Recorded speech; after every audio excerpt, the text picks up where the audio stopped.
कि आगे भी ऐसे मामले सामने आने पर एक्शन लेंगे। हमने सभी अधिकारियों को आदेश दिए हैं।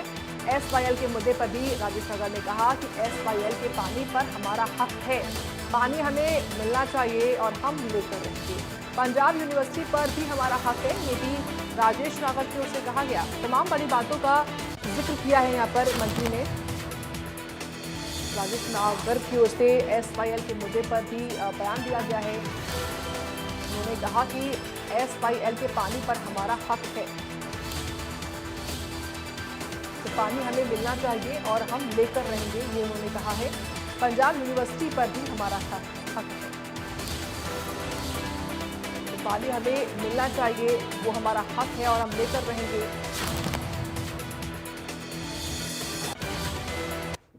हरियाणा के करनाल और यमुनानगर में धान घोटाले की बात सामने आने के बाद कई कर्मचारियों को सस्पेंड किया गया और इस पर लगातार एक्शन जो है वो लिया जा रहा है। इस वक्त हमारे साथ खाद्य पूर्ति डिपार्टमेंट के मंत्री राजेश नागर जी मौजूद है।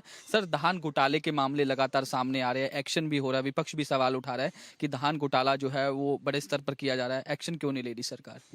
देखो जहाँ भी ऐसी शिकायतें हमें मिली हैं, आपने खुद ने कहा कि उस पर एक्शन लिया गया है और ऐसी मैं आगे भी अगर कोई इस तरह की बात आएगी उन पे भी कार्रवाई होगी।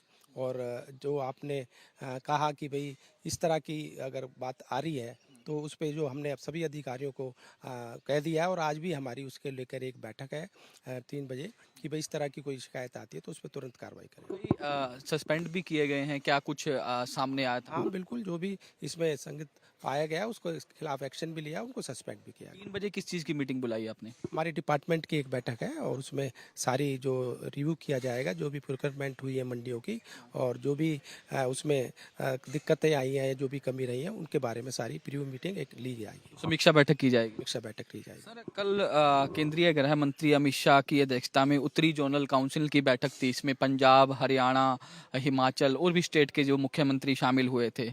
तो हरियाणा ने भी अपनी बात रखी कि जो एसवाईएल का पानी अगर हमें मिलेगा तो राजस्थान को भी फ़ायदा होगा और जो दक्षिण हरियाणा के किसान हैं उनको भी फ़ायदा होगा, और जो पंजाब यूनिवर्सिटी है उसके अंदर हरियाणा की साझेदारी होनी चाहिए। तो इस तरीके की बातें जो है वो रखी गई। दूसरी तरफ भगवंत मान कह रहे हैं कि चंडीगढ़ हमें दे दिया जाए, हरियाणा से छीन लिया जाए। तो इसको लेकर किस तरीके से देखते हैं?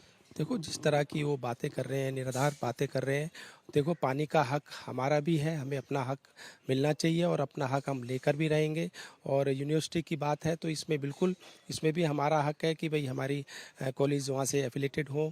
और जो बात आपने चंडीगढ़ की कही, चंडीगढ़ हरियाणा का भी उतना हक है जितना पंजाब का है। तो इस तरह की बातें करना निराधार है कि इस तरह की बातें एक शोभा नहीं देती एक भगवत मान जी को। सर, अब डिपार्टमेंट में क्या कुछ चल रहा है, किस तरीके से आगे काम करने वाले हैं? जो डिपो अलॉट किए जाने थे नए सिरे से, कितना काम जो है उस पर हो पाया और कब तक नए डिपो जो है वो अलॉट हो जाएंगे? देखो उसमें कार्रवाई, उसमें काम चल रहा है। उसमें रिजर्वेशन की जो बात थी महिलाओं की कि भाई महिलाओं को रिजर्वेशन दिया जाए, उस पर कुछ इश्यूज थे, वो सारे क्लियर हो गए और जल्दी नए डिपो अलॉट किए जाएंगे।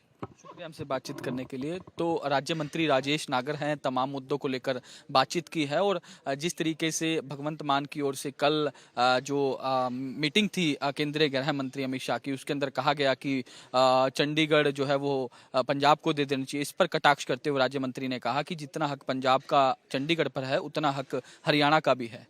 वीडियो जर्नलिस्ट जतिन के साथ साहिल रुखाया, इंडिया न्यूज, चंडीगढ़। चलिए आगे बढ़ते हैं। बड़ी खबर इस वक्त सामने आ रही है। यहाँ दिव्यांग कर्मचारियों को लेकर हाईकोर्ट का फैसला सामने आया है। 40